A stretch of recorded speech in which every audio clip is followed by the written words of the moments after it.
Good evening, ladies and gentlemen. Coming back to my story. Let's see, where can I start from? I've done the Hager markets and stuff. I think I'm going to talk about Renee Cooper for a while, yeah? Yes, Renee Cooper. At the beginning of this year, 2015, I'm still doing realizations of 2015.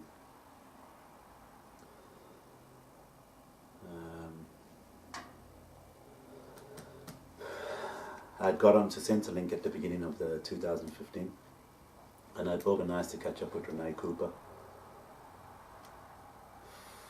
for some coffee, drinks and a coffee.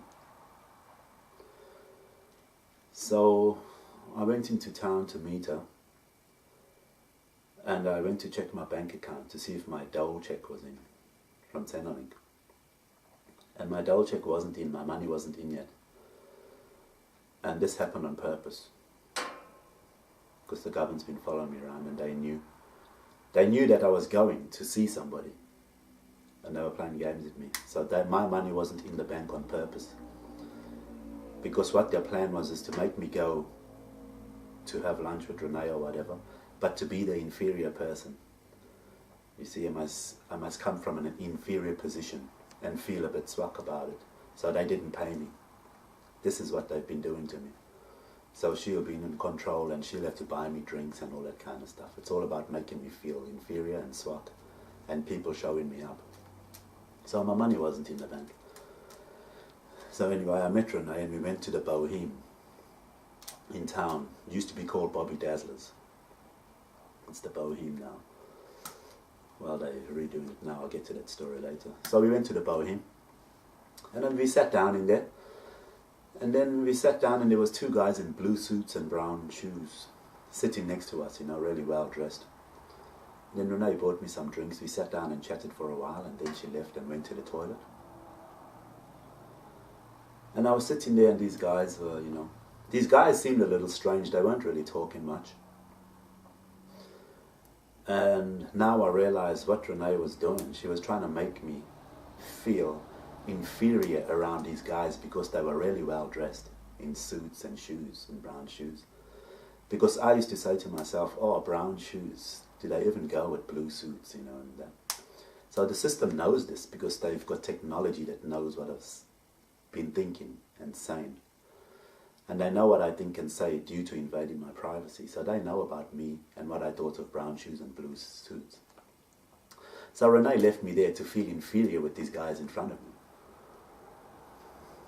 You know, and I always thought these guys, when I think about that situation, I thought these guys weren't really talking to each other. They were just there for show, basically, and they were there for me, to make me feel swag. So she left me there for ages, and then she came back for a while. And then we went outside to, we went to that shop below the Aviary, where they sell nice jackets and clothes. And then she was looking at this jacket, $400 jacket, you know. And now I realize, in my realizations, is that $400 for that jacket. Basically, she was just being kind of smart to me, because I used to pay $400 for a half a weight, basically. You know what I'm saying? If I was working and I had $400, I would have bought her that $400 jacket, because that's what I would do. But people knew that, and they made me come from an inferior position. They've been doing this for the last, before 2015, they've been doing it. Now they've managed to take my jobs away from me. Now they got me in an inferior position. And when I'm going out to places or meet people, they're making me feel inferior now. They always want other people to come, be superior, and the leaders and the alphas, by making me swag and inferior. So this is what was happening. So I was looking at that jacket Renee was showing me, but it was all basically just to show me up. And anyway, we went to the Aviary upstairs for a drink. And it was quite full. There was a lot of people. And when we got up there, we walked around for a bit, and it was packed. Then Renee went to the toilet again, and she went for ages, you know. And it was basically just to make me feel swag.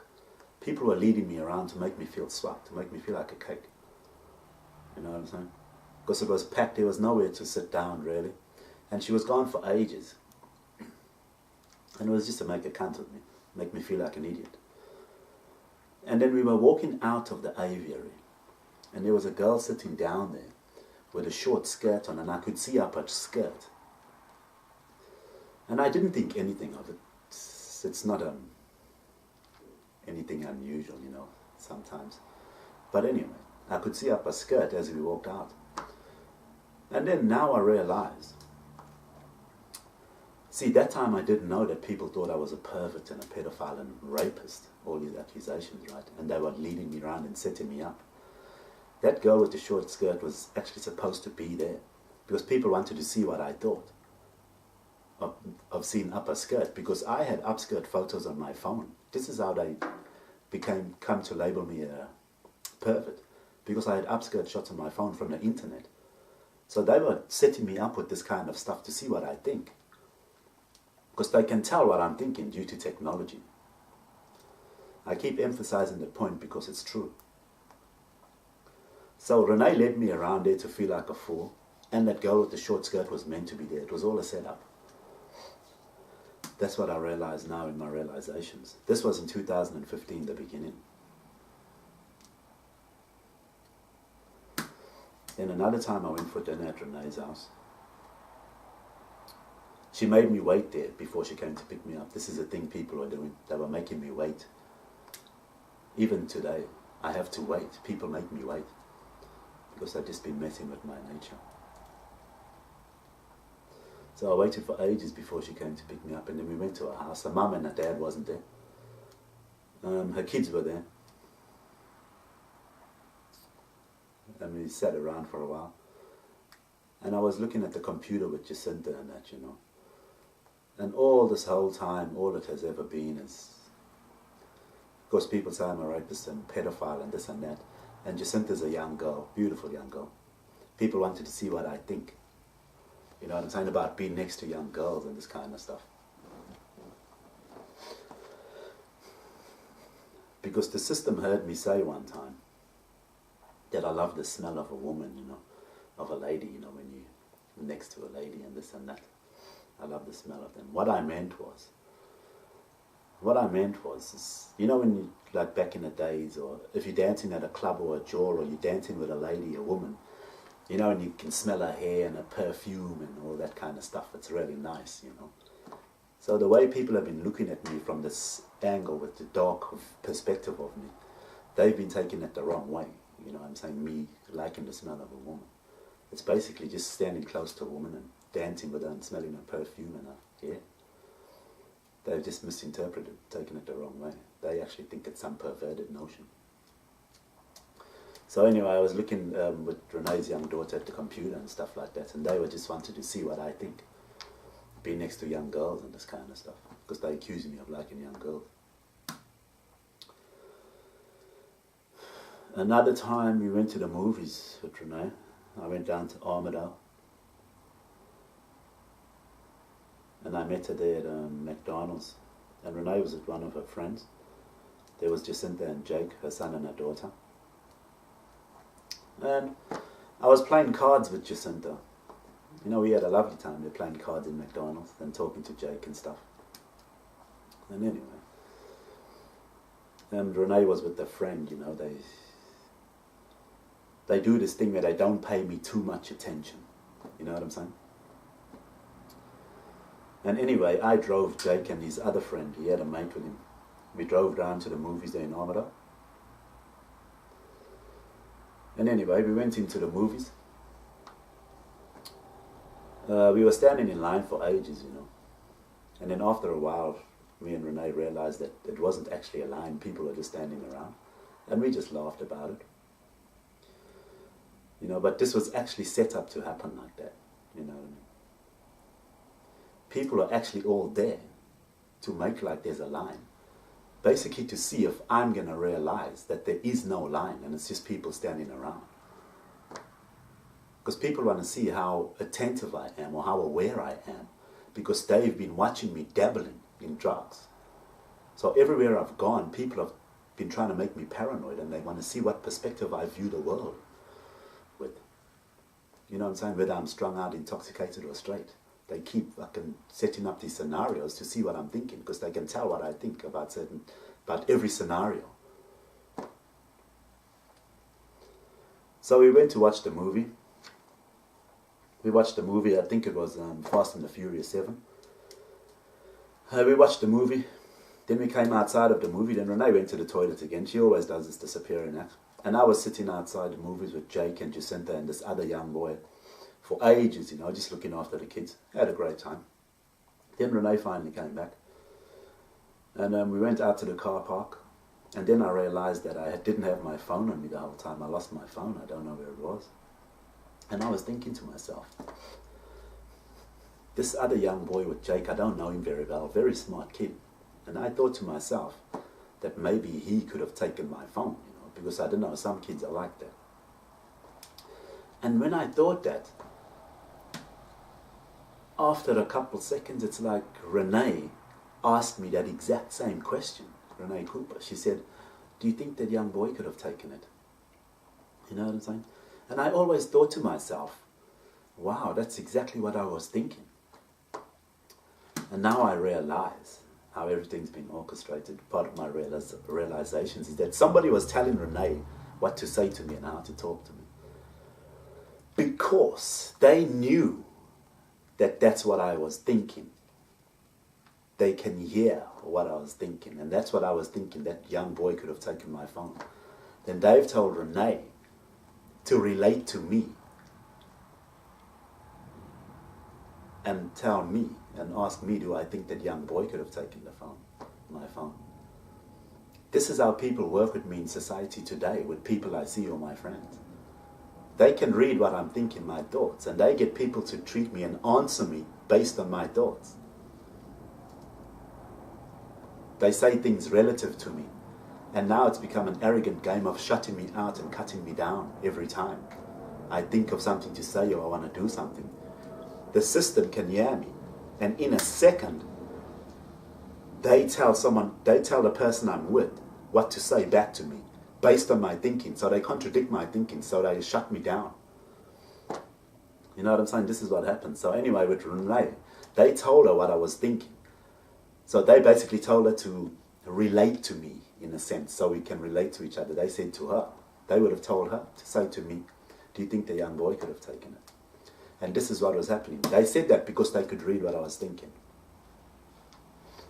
So anyway, I said, yeah, that's what I was thinking, Renee. Wow, that's a spin out. Anyway, we went back to McDonald's. And I had left my phone at McDonald's underneath the newspaper.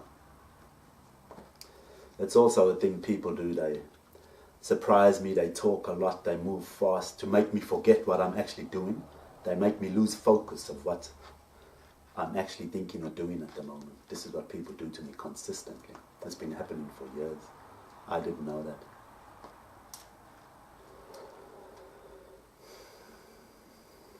And anyway, now we went, after that there, we found my phone, we went to KFC. And we were sitting outside KFC for a while, outside it. And then Renee was waiting for ages inside to get the chow, you know, to get some food. And I went back inside and was like, oh, yeah, you're still waiting, huh? This is because they were making me wait. Everybody makes me wait because of Hailey and all that stuff. And because they say I'm a rapist and a pedophile. And they've taken my jobs and everything away from me by this stage.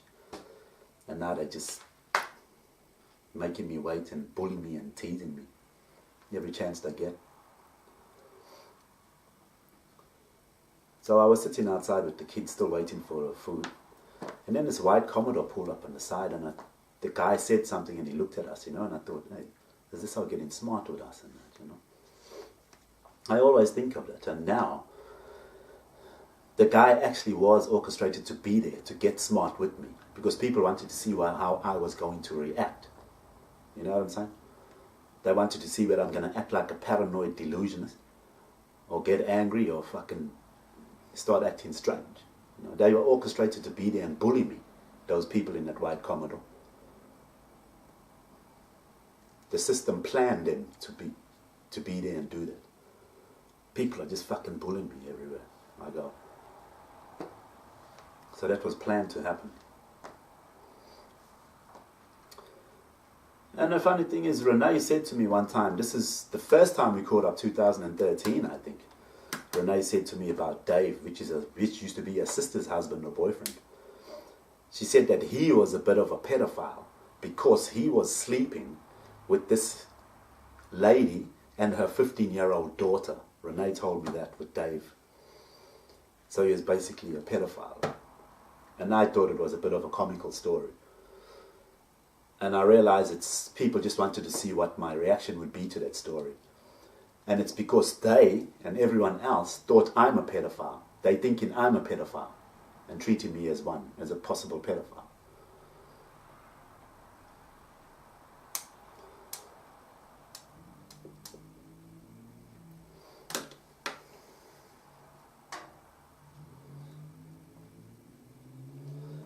So her telling me about Dave was based on me being a possible pedophile. I wanted to see what I think about that.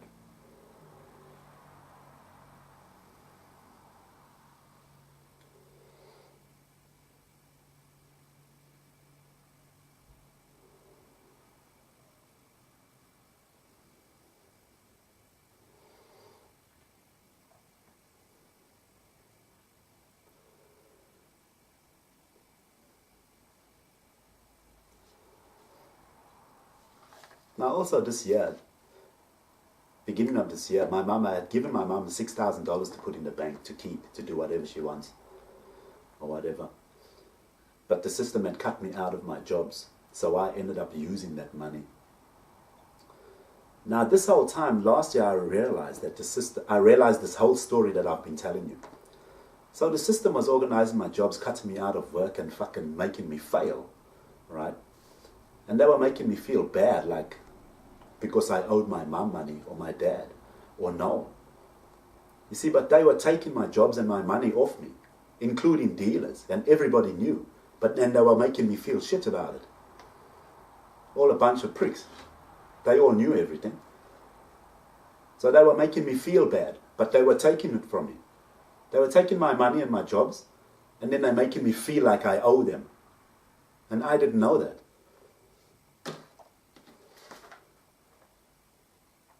That's pretty fucked up.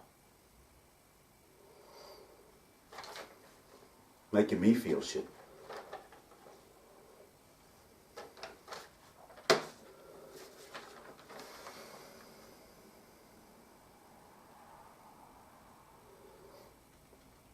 Okay, ANZAC Day in 2015. Noel had a mate named Mukka, big Maori fella. And Mukka looked at me like this one day. I was standing having a cigarette outside on the balcony and he looked at me like this. I was standing right next to him and he looked me up and down, you know. And I thought to myself, I'm right here, you can see me. It's like he wanted me to see him looking at me up and down like that. And I never really thought much of it, you know what I'm saying? I just thought that's a bit fucking rude. And people were doing this in my face to make me feel like a swacko. They trying to like so show me up, you check. They catching me at vulnerable moments, you see. This is what they've been doing. Because I'm not sure how to fucking, you know what I'm saying? Usually I won't like, hey, what kind of you looking at me like that? They were catching me at vulnerable moments. They knew when to do this to me. They were manipulating me. They were manipulating my vulnerability, yeah. Treating me, mocking me. Treating me like a lighty. So ANZAC Day, we ride to Mukka's house. I took Noel in the morning. We went to the morning march for ANZAC Day. And then